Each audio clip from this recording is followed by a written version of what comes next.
Hello everyone, I'm Craig Williams with your Diz Daily Fix for Thursday, February 8th, 2018. Here's what's happening today.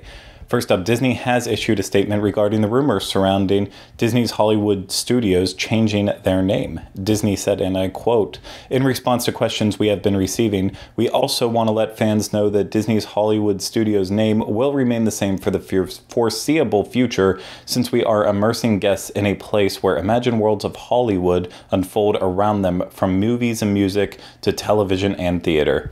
So there you go. No Cinemagine Park or any of the other ridiculous names that floated around for now, for the foreseeable future. Oh, and they also released concept art for the Alien Swirling Saucers attraction in Toy Story Land, and the internet has officially embraced it, sharing the All-Star Sports acronym when discussing it. Now, moving on, Mardi Gras is next week, and there will be lots of ways to celebrate around Disney and Orlando, but one new one sounds very interesting. On Tuesday, February 13th, 2018, Maria and Enzo's Ristorante at Disney Springs will celebrate Carnival, and that is the Italian version of Mardi Gras, and it's celebrated with oranges instead of beads. They'll have special drinks, live music, and a complimentary amuse-bouche from 5 p.m. to 10 p.m. So you can make reservations on Open Table or by calling Disney. So if you're sick of celebrating Mardi in the good old-fashioned ways that you normally do, maybe you want to give this one a shot.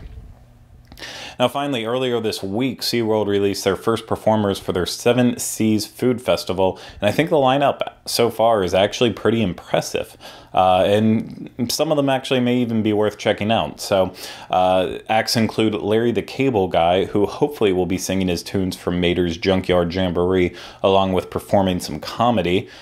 Then other acts like Bachman and Turner Sans Overdrive will be there. The Jacksons, which are made up of Jermaine, Tito, Jackie, and Marlon.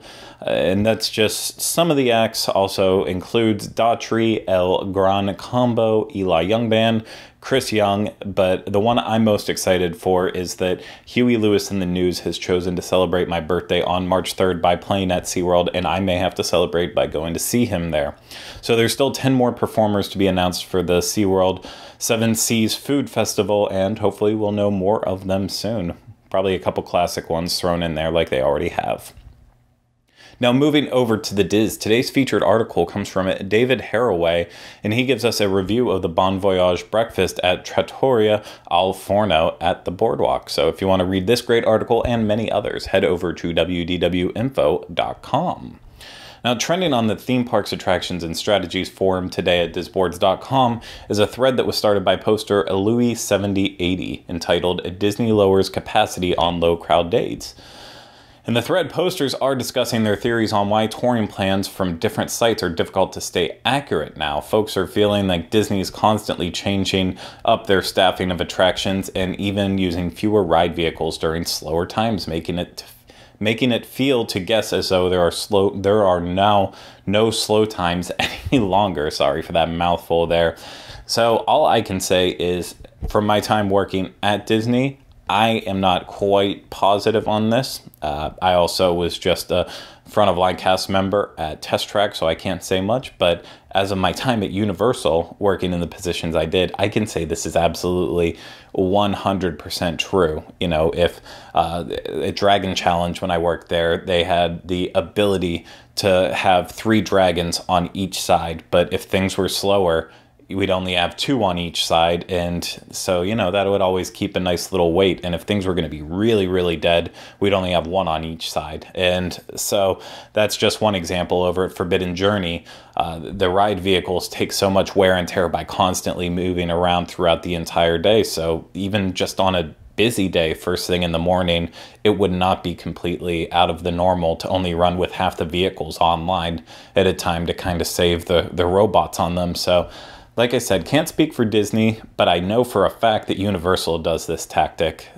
So if you want to discuss this anymore, now that I've given you this extra information, head over to disboards.com, of course, to share your theory and experiences. Now, today on the Diz Unplugged is the latest episode of the Universal Edition podcast, and Rhino and I will be joined by special guest West Coast team member for us, Tyler Crouch, and we'll be discussing this year's Universal Mardi Gras event, which I think it's a fun episode myself, so you will find that later at youtube.com/DizUnplugged. Now, wrapping things up with the weather, out in Anaheim today and tomorrow, expect lots of sun, but the high will be around 86 today and then 78 tomorrow, with a low both day in the low 50s, give or take. Now, out in Orlando, well, no, we're here in Orlando, expect some clouds with highs around 80 today, and tomorrow lows in the, let me start over again on that. Expect some clouds today and tomorrow with highs around 80 both days, and then lows in the low to mid 60s both days. Now, for links to everything discussed in today's Diz Daily Fix, please visit the Daily Fix main page at wdwinfo.com/dailyfix. It's going to do it for me today. We'll be back with you tomorrow for the next installment of the Diz Daily Fix. Have a great day, everyone.